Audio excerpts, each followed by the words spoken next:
que le parti est en train d'aller de conquête en conquête grâce à son brillant secrétaire général Augustin Kabouya, le nombre d'adhérents ne fait qu'accroître d'une part. D'autre part, pour Jean-Pierre Liaou, actuel vice-premier ministre, ministre de la fonction publique, c'est un retour au bercail d'un fils de l'un des fondateurs de l'Union pour la démocratie et le progrès social.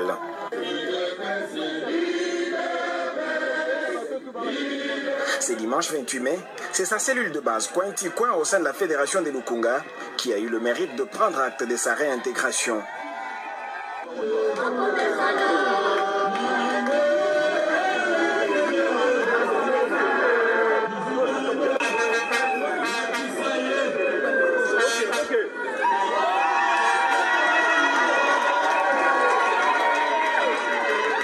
Une occasion pour le président cellulaire de saluer lors de ce mot la restitution du pouvoir à la base, une des réalisations à l'actif de Augustin Kabouya comme secrétaire général. Monsieur le secrétaire général, le pouvoir de la base est rhétorique d'une nouvelle européenne.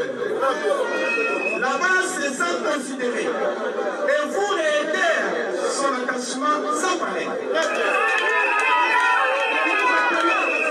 En réintégrant l'UDPS, le fils Liaou voudrait notamment augmenter les chances de la réélection de Félix Tshisekedi à la magistrature suprême en vue de la concrétisation du rêve de père fondateur. Ce choix, je l'ai opéré en âme et conscience et en toute liberté. Aujourd'hui, c'est un fils UDPS qui est à la tête du pays. C'est sur ses épaules que repose l'avenir de la nation. C'est lui qui a en charge de tout faire pour matérialiser 40 ans de lutte de ces grands partis que certains veulent liquider. Nous disons qu'avec l'aide de Dieu et du peuple, le travail annoncé par Fachi va se poursuivre.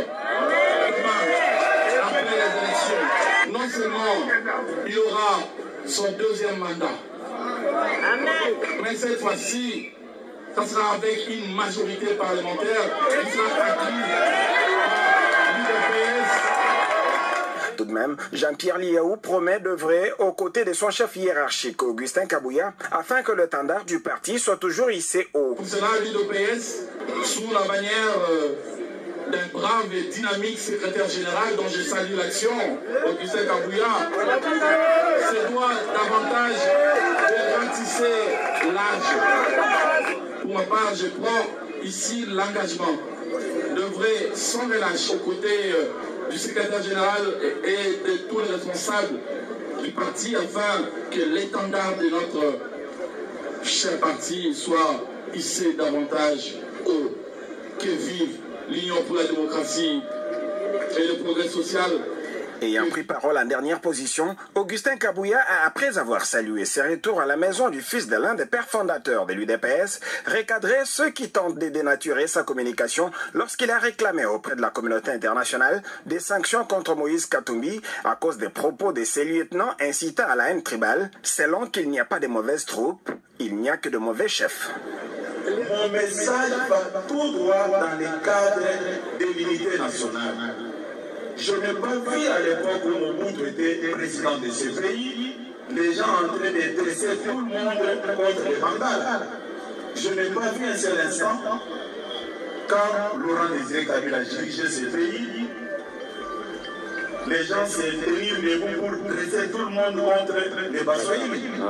Mais en vérité de quoi aujourd'hui, un député national, un honorable, Daniel Safra, un député provincial, Mike Mukeba, ils peuvent développer ce discours pour dresser toutes les tribus contre une seule tribu. Au lieu de condamner ça, ils viennent encore pour justifier.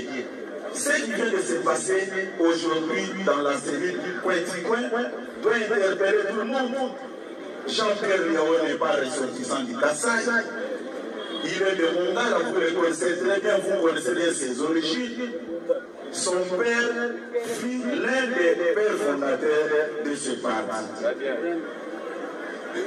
On doit arrêter, ça ne va plus nous avancer. Les destins de l'homme, c'est Dieu seul. C'est Dieu qui a voulu qu'en cette période, il y ait un Félix Tshisekedi, originaire du Kassai, pour diriger la